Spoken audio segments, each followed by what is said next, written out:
Ako po si Camila Ognamilla, 45 years old, taga Bungabong po.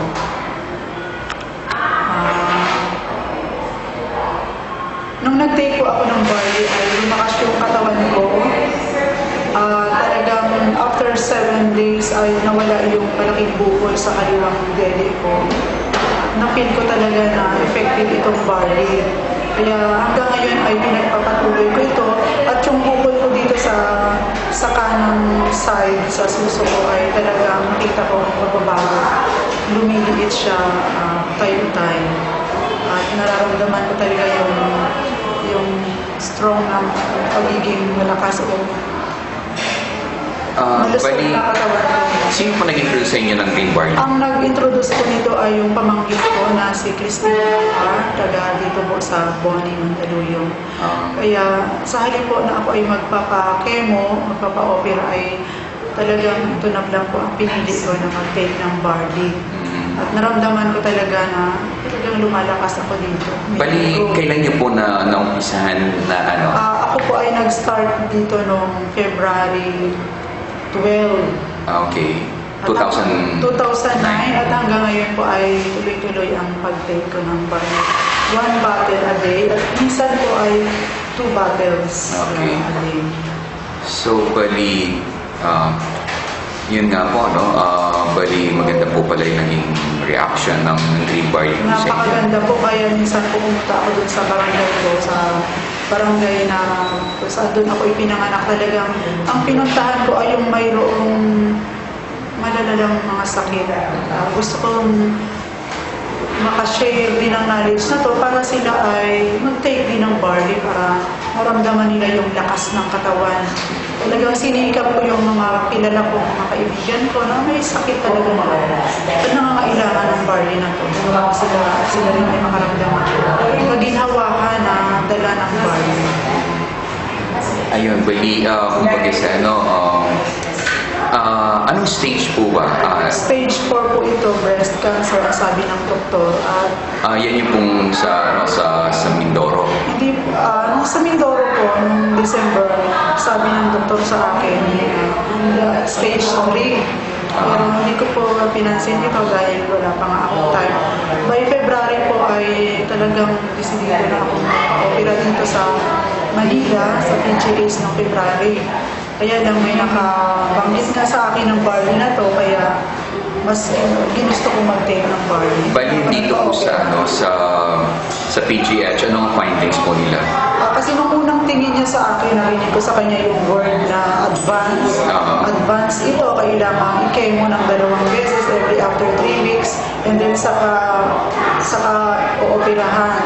Tapos nag-refer ako dun sa ibang doktor, sabi nga niya, stage 4, kailangan makemo ito, maoperahan at makemo. Kaya hindi pa rin ako basta mag-take ako ng barley. Okay na siguro, bahala na lang siguro tulong. At yung pananalangin ko sa pag-take rin ng barley na to.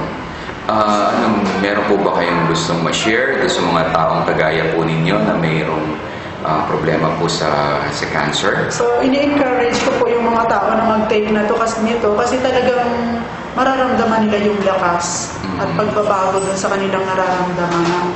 Kagaya ko nung hindi pa ako nag-take nito, napaka-weak talaga yung pakiramdam ko. Pero nung nag-take ako nito, parang wala lang, hindi nga maniwala yung asawa ko na gano'n. Baka sasabihin daw yung mga co-teachers ko, hindi daw wala akong sakit. Kasi nakita niya yung lakas ng katawan ko.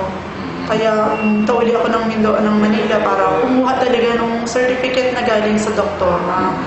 Kasi para kung ano mang mangyari, baka sabihin nila umaarte lang. So talagang kumuha ako. Kung kukunin man nila yung certificate na mula sa doktor, ipapakita ko na talagang kasi yung nakakakita nga sa akin, hindi raw nila halata na mayroon akong sakit na ganito.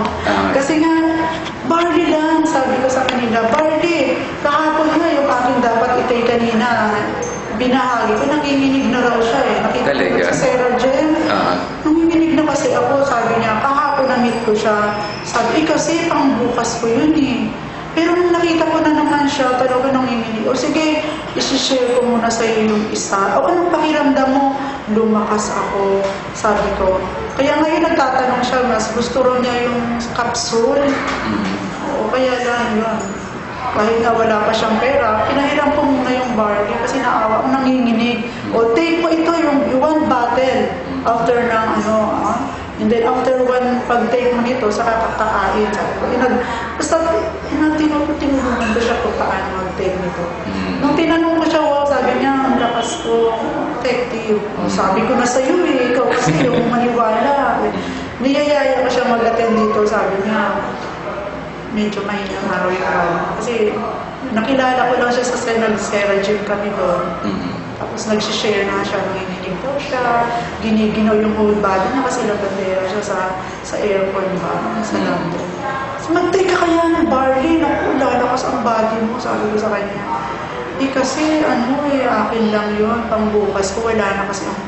Sige na, sa awa ko naman, ako na lang yung dagdag kalahati, para lang siya ma-share. So, pinagatian niyo yung isang bote? Hindi, yung isang bote talaga. Binigay ko siya sa kanya na wala pa kahit bayan. Naawa ko sa kanya.